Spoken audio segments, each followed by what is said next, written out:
The Kingdom of Axum was an ancient African kingdom located on the northern edge of the highland zone of the Red Sea coast, near the Horn of Africa. It was established in the 1st century and thrived from the 3rd to the 6th century. The kingdom controlled a territory that now encompasses present-day Ethiopia, Eritrea, Djibouti, Somalia, and Somaliland.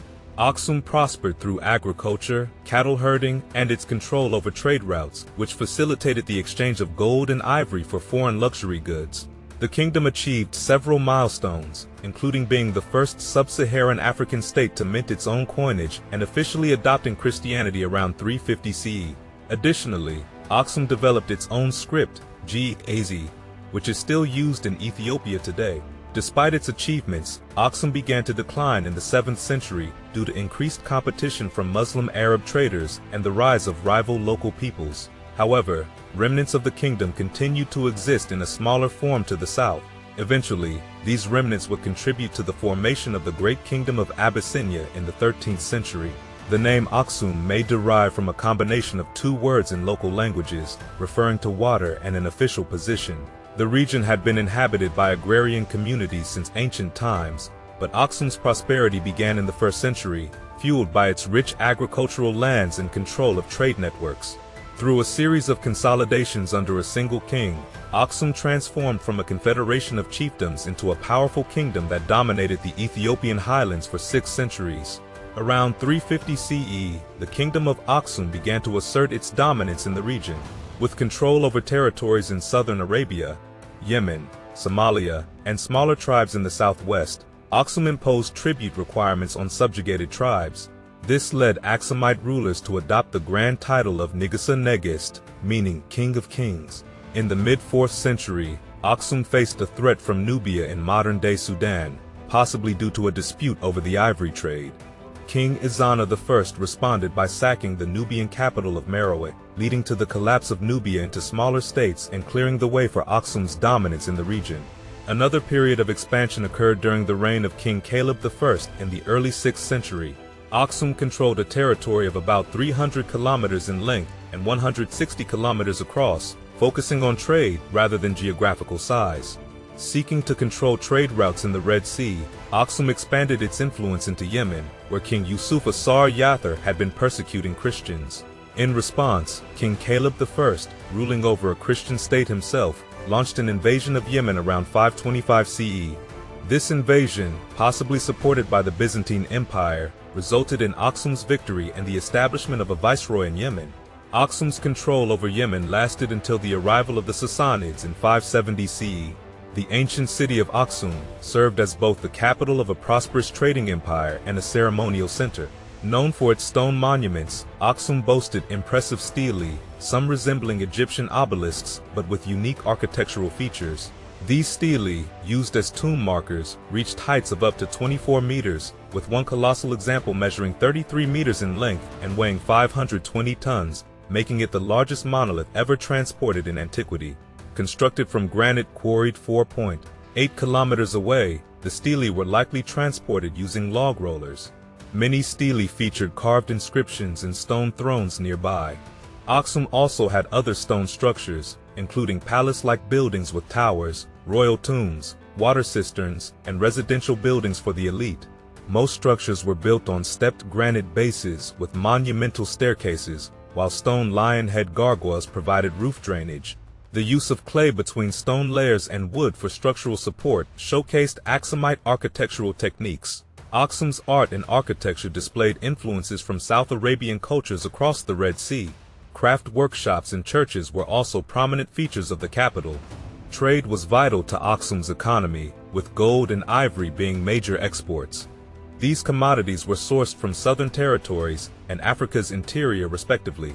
Axum traded these goods at its seaport of Adulis, exchanging them for items brought by Arab merchants, including textiles, weapons, glassware, and Mediterranean products like wine and olive oil. Axum's coinage has been found in various distant locations, indicating the extent of its trade networks across the eastern Mediterranean, India, and Sri Lanka. And, in the mid-4th century, the king of Axum, Izana I, made a historic decision that would shape the kingdom's future. Up until then, the people of Axum followed an indigenous polytheistic religion, worshipping gods such as Maram, Habiz, Astar, Aher, and Meter. Sacrifices were made to these deities, including cattle offerings. However, Christianity had been gradually making its way into the region, brought by traders and missionaries from Egypt. The official adoption of Christianity by Axum may have been influenced by its trade connections with the Roman Empire, which had recently embraced Christianity. Legend has it that a man named Frumentius, a traveler from Tyre who was shipwrecked in Axum, played a crucial role in introducing Christianity to the kingdom. He served as a teacher to the royal children and later became treasurer and advisor to King Ezana I. With Frumentius's influence, Ezana was persuaded to embrace Christianity. Frumentius journeyed to Alexandria to receive a title from the patriarch, enabling him to carry out missionary work in Axum. Upon his return, he became the kingdom's first bishop. The exact dates of these events vary in ancient sources, but modern scholars believe it likely occurred around the latter part of the 4th century.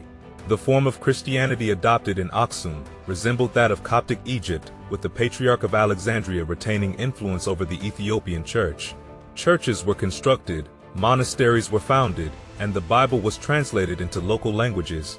The most significant church in Axum was the Church of Mariam Zion, which according to legend housed the Ark of the Covenant. Another crucial religious site was the monastery at Debre Damo, founded by Saint Aragawi in the 5th century. Despite the spread of Christianity, some temples dedicated to pagan gods remained open, especially in urban areas, until the 6th century. Nevertheless, Christianity flourished in Ethiopia, becoming deeply ingrained in the culture and enduring into the present day. As the Kingdom of Axum embraced Christianity in the 4th century, its cultural identity underwent a profound transformation. The adoption of a new writing system, Ge'ez or Ethiopic, showcased the kingdom's inclination to blend ideas from various cultures. This script, evolving from the Sabian type used in southern Arabia, included characters for vowels and consonants, ultimately becoming distinct from its Arabian predecessor. Remarkably, Ge'ez continues to be employed in modern Ethiopia. Axum's innovation extended to coinage, making it the first sub-Saharan kingdom to have its own mint. Gold and silver coins, adorned with Greek inscriptions, Sabian religious symbols, and crafted to Roman standard weights, exemplified the kingdom's cultural fusion. The legends on these coins provided crucial information about Axum's various kings, totaling 20 in number, often featuring a portrait of the king accompanied by ears of corn and, from Ezana's reign, a Christian cross. In the realm of arts, Axumite potters produced terracotta wares adorned with simple geometric designs featuring the prevalent motif of the Christian cross. Despite the importation of finer wares from Mediterranean cultures, Axum's pottery reflected its unique artistic expressions. While large-scale statues were absent, stone bases with carved indentations for standing figures hinted at a rich visual culture, with metal statues and stone thrones adorned with seated metal figures. Despite its cultural richness, the Kingdom of Axum faced decline from the late 6th century. Possible factors included overuse of agricultural land, incursions by Western Bedouin herders forming small kingdoms, and increased attacks on Axum's camel caravans. The policy of granting autonomy to conquered tribal chiefs backfired, leading to rebellions. By the early 7th century, competition from Arab Muslims for Red Sea trade networks further weakened Axum. The heartland of the Axum state shifted southward to Lalibela and Gondar, marking the decline of the empire. However, the city of Axum retained its religious significance. The territory eventually evolved into the medieval Kingdom of Abyssinia around 1270, with kings claiming descent from King Solomon and the Queen of Sheba.